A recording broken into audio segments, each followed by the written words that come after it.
speaking with composer Justin Hurwitz, whose work with director Damien Chazelle has quickly made him one of the most notable talents in the industry. Justin has demonstrated early in his career with his amazing storytelling abilities, seen in scores like Guy and Madeline on a Park Bench, Whiplash, and now La La Land. Justin, thanks so much for speaking today. It's so great to chat with you.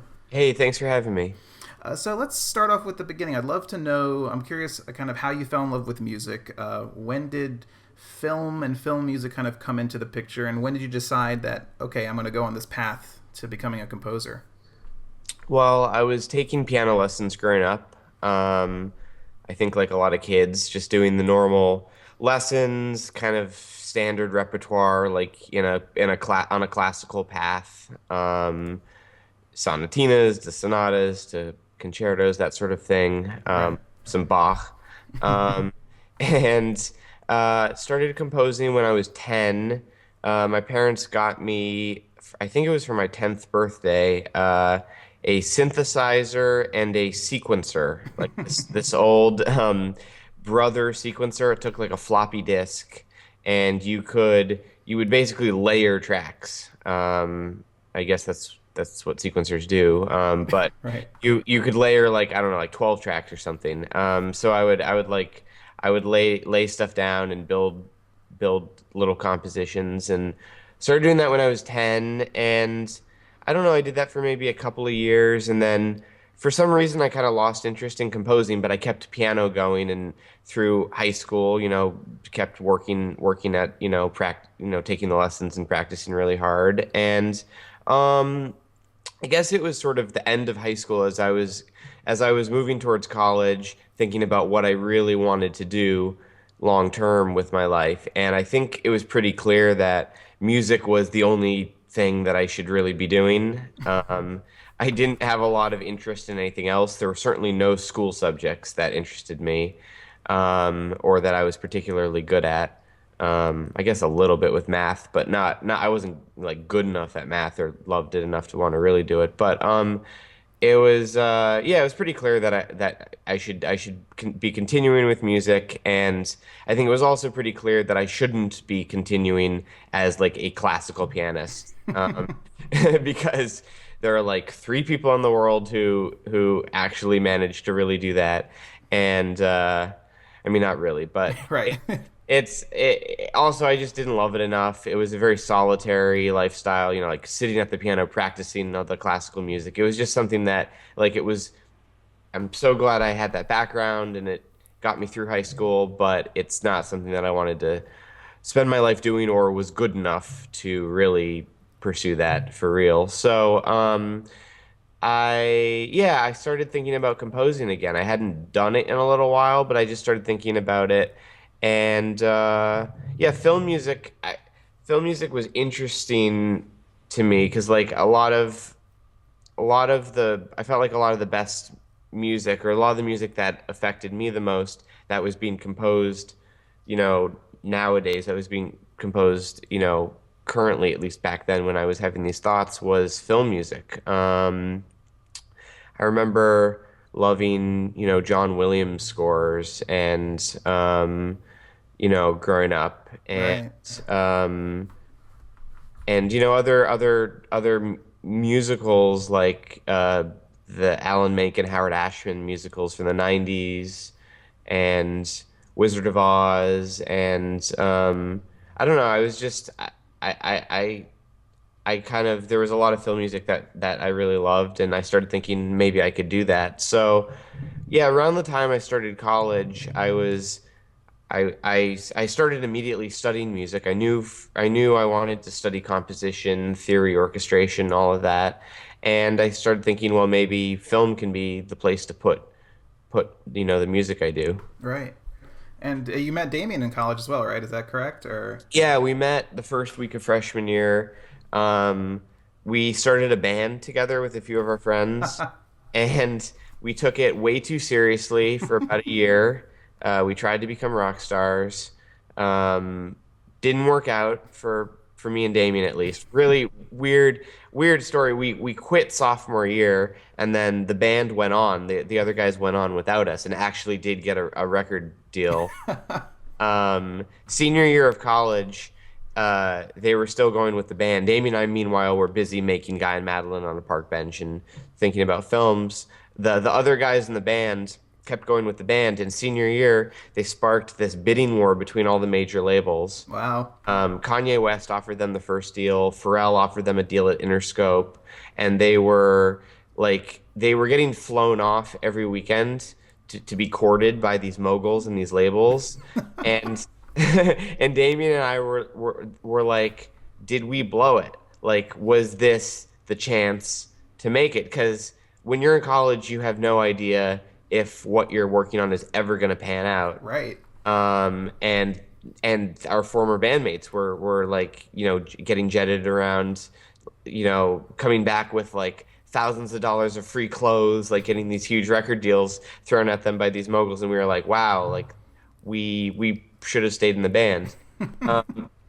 The as it the movie stuff has worked out, and the band stuff worked out for those guys, and those guys are now actually doing really interesting things, and one of them has a solo deal, and they're still actually really good friends with us, better friends than they were at that time. What's the band name?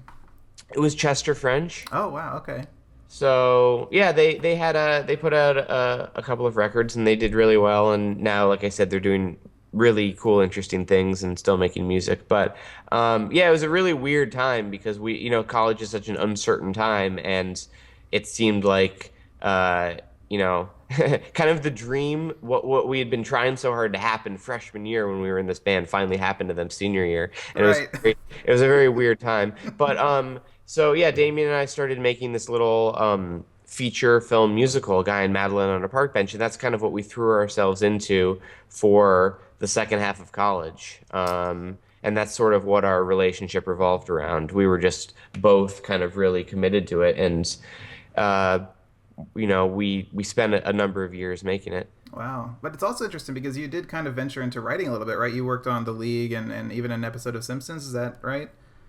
Yeah, so senior year of college, I joined this humor magazine called The Lampoon, Mm-hmm. and it was like the only extracurricular I had in all of college.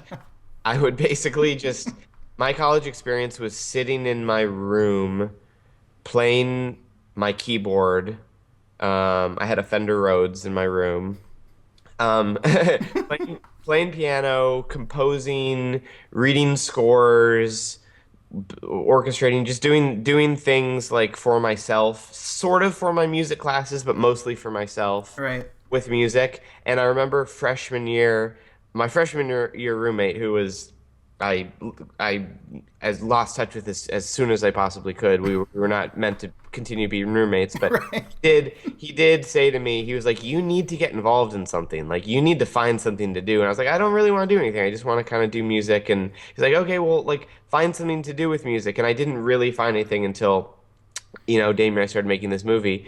And senior year, like that sort of advice finally sort of came back to me. I was like, you know what? I should do one kind of real like activity before I leave college. So I joined this comedy magazine and had a really good time doing it, and learned how to write comedy to some extent, and that led to some jobs out here in LA, which has been kind of a funny thing because I went to school for music. I pretty quickly decided this is what I'm gonna do film music. Like film music is what I want to do. Started working on Damien's movies, um, but like around the time I was leaving college, like towards the end of college, and certainly once I got out of college, I started realizing it's gonna be a while before Damien's like making real movies. And Right. I'm actually it's gonna be a while before this is a viable career. Um, and I had met some other filmmakers from school, and I'm not that many because I'm not that social and I don't really go out. But the couple people I'd met, I don't know, we didn't really seem to click creatively, so I didn't really have other people to work with. Right. Um, and I got to LA and I don't party. I was not like going out and meeting a lot of people and finding a lot of opportunities. So I was like, well, what can I do, for the next year or two until Damien and I we were finishing up Guy and Madeline, but none of us were getting paid to do it. So, like, what can I do to pay my bills? What can I do to just with some of my time until, Damien is making the, real movies that are like actually employing me. Yeah. So I started like selling jokes and ideas to shows like Curb Your Enthusiasm and The League. And then that led to like actually writing scripts for The League and getting to write a freelance episode for The Simpsons. And that was so much fun and like a great thing to do with my first few years in LA. And I'm very grateful that that some of the people who produce those shows were open to my ideas. And I realize it's kind of crazy that like that I do film music and that I still had the opportunity to do that. Right. Yeah, the one field that doesn't pay, you actually managed to get paid in another field that doesn't really pay, you know? I know. It's like I don't want to sound like ungrateful to like Right. how the writing thing turned out, because it's like I did have to work really hard at it, Oh, and absolutely, yeah. I was when I was pitching ideas to shows, I kind of made it a full-time job. I didn't treat it as like, oh, I'll just like send in a few ideas here and there. Is like I was like, okay, this is how I'm gonna make my money this year. So I'm gonna I'm gonna make it my job to think of jokes to send in for the league or whatever. So it was a really nice way to use like it was also a really nice way to use a different side of my brain while I was still because we were always working on Guy and Madeline, Right. and that kind of never stopped until 2010 until we got it put into the festivals 2009 and 2010. And then that there was a little break between that and La La Land, which we actually developed before Whiplash. But whenever I was doing, I was spending a lot of time doing music still with Damien, and it was just cool to use a different side of my brain and be like, all right, for like 6 hours today, I'm just gonna turn the music off and I'm gonna think of like, dirty jokes to pitch. So, what's harder, writing score or writing dialogue? Uh, I mean, they're hard in different ways. For me, dialogue, just because I'm not suited for it. Like it's not what my real ability is. Yeah, yeah. Particularly dialogue, actually. Right. It's funny that you mentioned dialogue because the shows that I've sort of gravitated towards are shows like The League and Curb Your Enthusiasm that don't really have written dialogue. Yeah, it's more improv, right? It's improv, and the job you do when you're pitching to them is you're coming up with like situational stuff. You're coming up with Yeah. story. You're coming up with story basically and story ideas, and those are the shows that I kind of excelled at because I'm particularly not good at dialogue and with with language in some ways. So, but I could come up with like story ideas. So, yeah, dialogue is very hard for me. I think just like the writing stuff in general, I worked hard at it when I was at the Lampoon. I learned some rules of comedy writing. It's not like I haven't worked hard at it, but it doesn't come as naturally to me as music. I feel like music is really in a lot of ways my native language. It sounds like pretentious or whatever, Right. but It's my I native language. But it's true. I mean, and you can see just, yeah, just from seeing your work and everything, it's definitely you have a talent, and the way you connect, I think the way you work with Damien, I think is a big part of it as well. I mean, you guys are fantastic together. thank you. So I want to talk a little bit about La La Land a bit. So you worked, you talked, I mean, you worked on Guy and Madeline, and that was your kind of first feature with Damien. And so what did you learn from that you kind of rolled over into La La Land? Did you kind of learn some lessons? Did you like make mistakes there and kind of realize like, okay, this is something that we can build off of? Yeah, I made so many mistakes.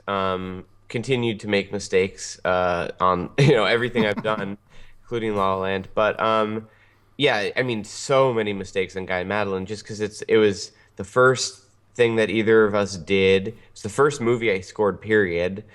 Because we sort of very ambitiously jumped into making a feature film sophomore year. I didn't do a short. He had done some shorts, I guess, before then. Right. But this was my first film scoring thing, and it took us years because we were kind of putting it together very slowly.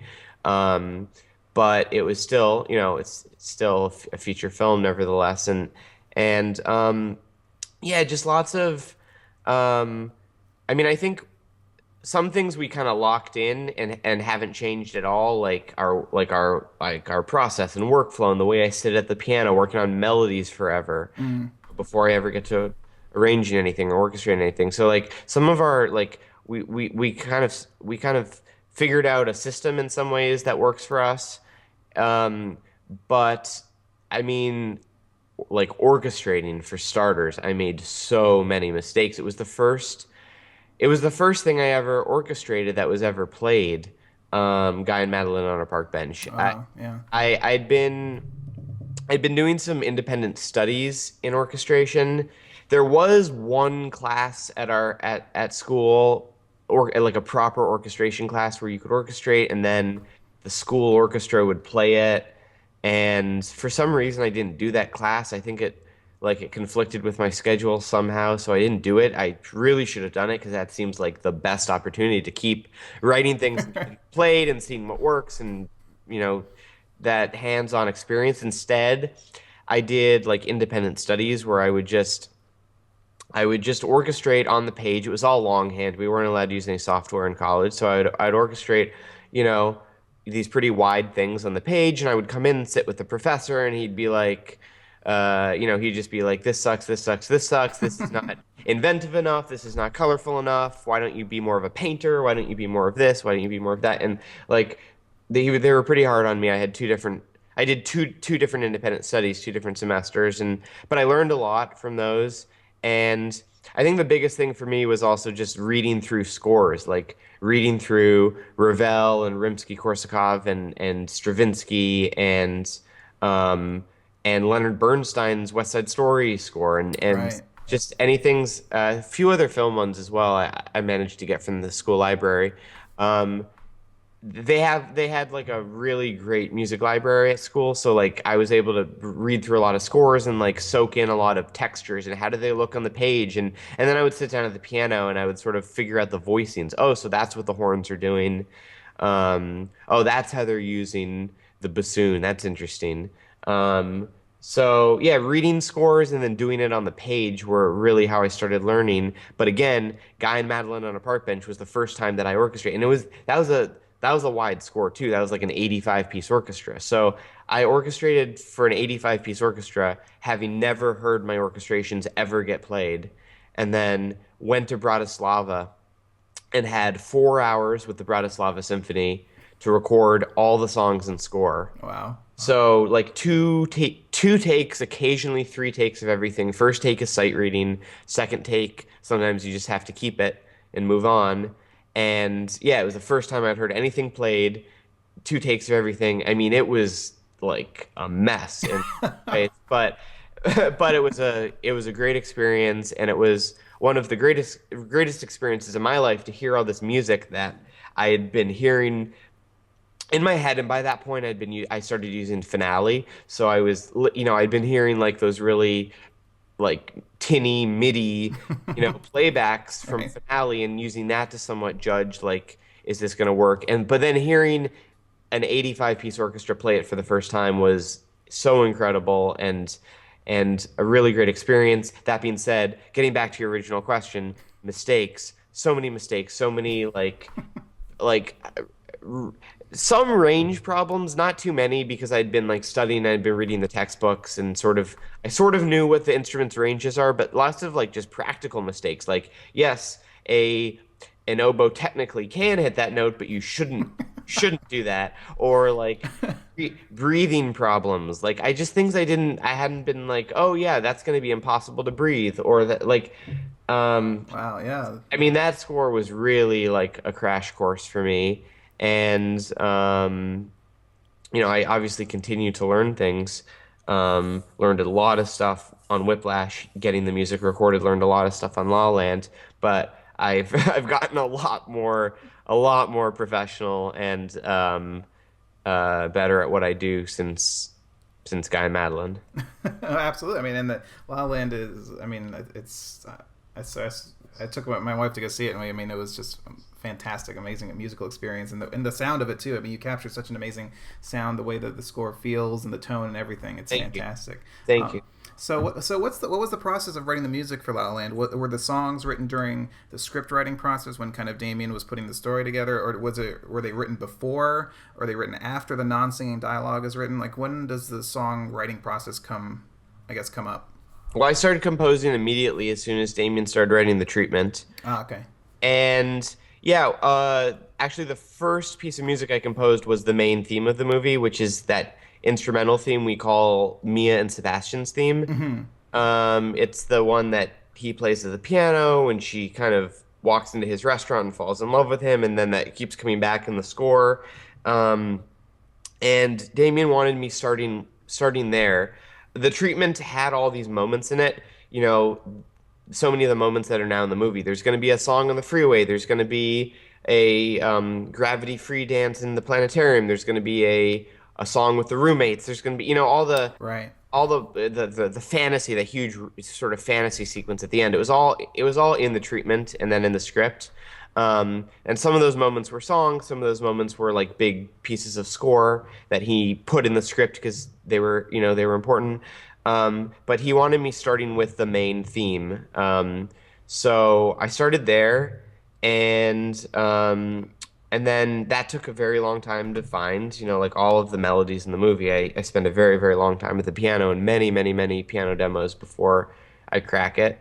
And then from there we just started moving on to other themes and melodies, and we thought of it sometimes as, you know, sometimes as themes that we knew we were going to use both as song and use elsewhere, like in the fantasy sequence. Sometimes I was coming up with just, you know, kind of score material that we knew we were going to use. Sometimes it was melodies that we would use as both. Right. But it was all like melody first. We thought of it as melody first. Let's find some hopefully unforgettable melodies, and then we'll structure them into songs. Like, let's just think of it as, yeah, melody is so important to me and Damien, and the idea of like people humming something as they leave the theater.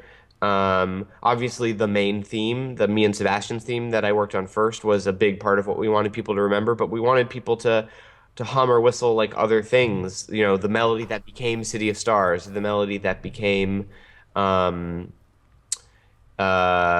know, like the part of that roommate song. That was Right. that was a very important melody, and I cracked it kind of as its own thing before we put it in the song, because we knew we were going to use it in other places as well, and it was just something we wanted to use as kind of a motif in the movie. So, yeah, it's just I started working on these themes, and once Damien and I felt like, okay, wow, now that's a great melody, then we started talking about, now how do we structure that one into a song. For City of Stars, for example, I had a piano demo of the melody, and then we started talking about, okay, like, is this a verse? Is this a chorus? How does it develop? So like, here, I'm actually at my piano, is, you know. Sweet.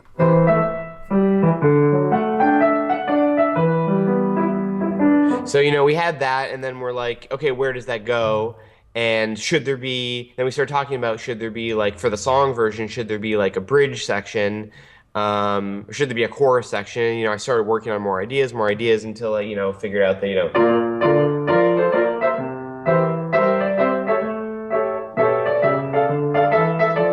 that thing. So, like, you know, it was basically taking the initial idea and then talking about where does it go, like, what should the song have structurally, and then once we decided what the song should have structurally, then continuing to compose and find that material. So yeah, that was a process between me and Damien. More piano demos, many more piano demos, and then once we felt like the song was kind of structured and locked in musically, then we'd hand it off to our lyricists, Benj Pasek and Justin Paul, Right. who would write all the words. And they came on board in 2014, in the summer of 2014, and City of Stars was the first lyric they wrote, and then after that, yeah, just started handing them more demos, and they would write all the lyrics. And you know, the lyrics would sometimes go through many drafts depending on the song. but by the time they were writing lyrics, the music was set. So they were, yeah, and it was always so impressive, like really kind of amazing what they're able to do with these melodies, which have kind of finite possibilities at that point, because you only have so many syllables to work with, Right. um, Yeah. and you have a certain shape to work with, and they're also so. I learned so much from them, Damien too, about how words sing over melodies, because they had all these, they'd say, oh, well, the melody goes high there, so we wanted to use this kind of vowel or syllable, whatever. I mean, they've been putting words to music for so long. Normally, and I should add, normally when they're doing their own shows, they do a lot of Broadway stuff and they're starting to do some movies now. Normally, for their own shows, they do music and lyrics. Here it was just lyrics. Right. They've been putting words with music together for so long that they have such a great sense of, it's not just the storytelling and all that they do. They just know what sings well over what kind of notes and melodies. So, yeah, they just very quickly knew, and like I said, lots of the lyrics took many drafts, but they had such a good sense of like what words would sound good over which parts of the melody, and then how do you tell the story? How do you put yourself in the head of the character? How do you do what that song needs to do narratively and emotionally? Um, so, and they were doing that all within the confines of these melodies, which is really, really amazing. That is, I mean, that's, yeah, I mean, like, just fascinating. That's a whole different world, and the Yeah. way it kind of syncs together is amazing. So when you started, was there any discussion about tone? I mean, the film is it takes place in today. It's a modern setting. A lot of musicals have this kind of stigma. It's like, oh yeah, it's the '50s and the '60s, and that's when the jazz was, blah blah blah, But kind of bringing that, and hiring two amazing actors who kind of appeal to kind of a millennial audience. Was there kind of trying to find a balance of making it feel modern, but also kind of touching back to that kind of nostalgic feel? I mean, you guys opened up with these awesome kind of logos and kind of, what was it, CinemaScope, and but it felt very of this time too. Yeah, I'm glad because that was the goal. It was to make something that has, its inspirations in the past, and I think those inspirations are, pretty clear. Like between the French, those French musicals, The Umbrellas of Cherbourg, The Young Right. Girls of Rochefort, and the MGM musicals, like Singing in the Rain and Fred Astaire, Ginger Rogers stuff. Like definitely inspired by those, has a foot in that door to some extent, but that doesn't sound like any of those, and that most importantly doesn't sound old fashioned. Yeah. We didn't want to make a movie that looks or sounds or feels like it actually could have been made in the 30s or the 40s or the 50s or the 60s. Um, so yeah, like on my end, I think it just came down to at the beginning composing melodies that didn't sound period, that just sounded like me, that just sounded like what I do and what I felt was um, honest for this story. And I mean, it's just about the emotion really when I'm composing a melody. It's like what is this what is this theme supposed to be about? What is this theme supposed to feel like?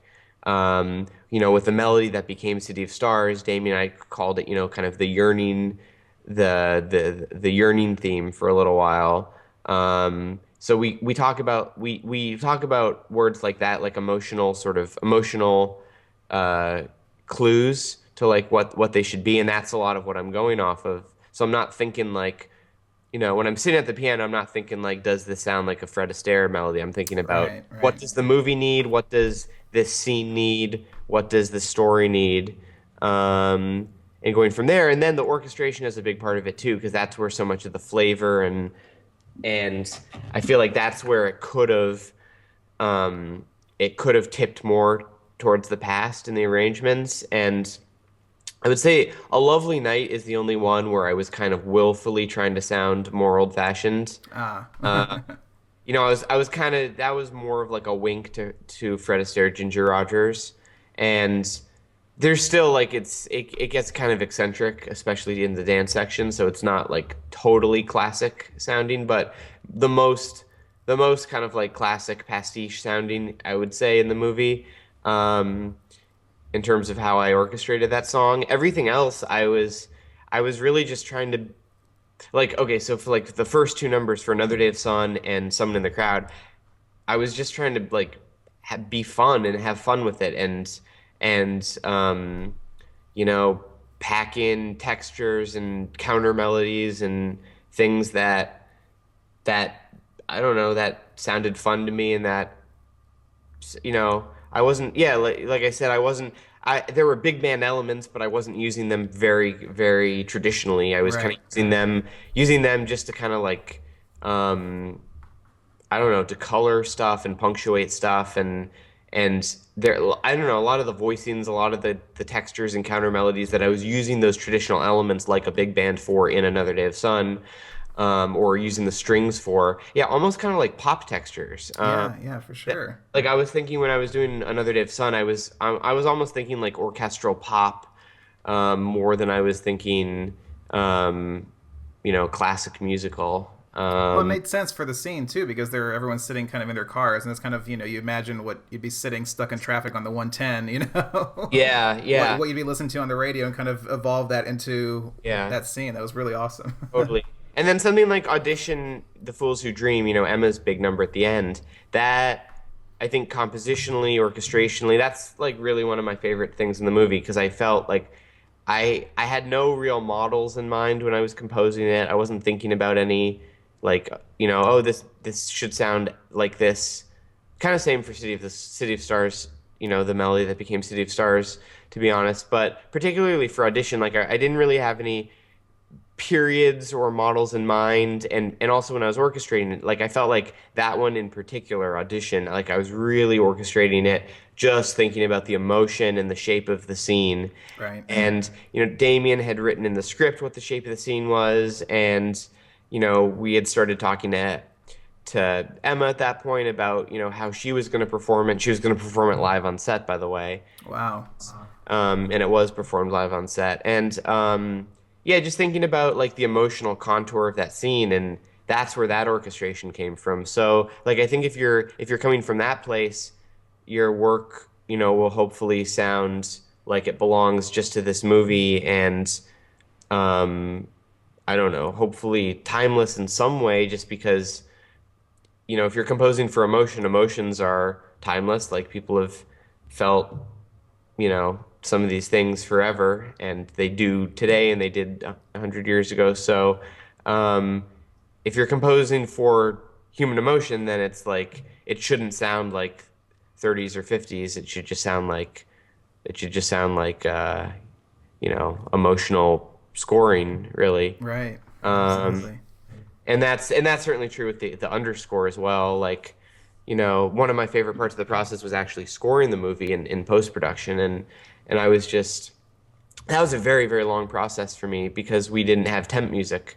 So I was scoring for about 8 months while they were cutting the movie, Wow. and yeah, I was just getting everyday scenes from them. I had an office next to the editing room, and I was there full time whenever they were there, and they were just giving me scenes, and I was just looking at like what the actors were doing and what the colors were on screen and what the camera was doing, and I think it helped me too because such like rich performances from the actors, but also like aesthetically it was Damien had already made this movie so much of its own thing, like the colors, the production design from David Waska, the cinematography from Lena Sandgren, like what was on screen was already kind of its own, like concoction Right.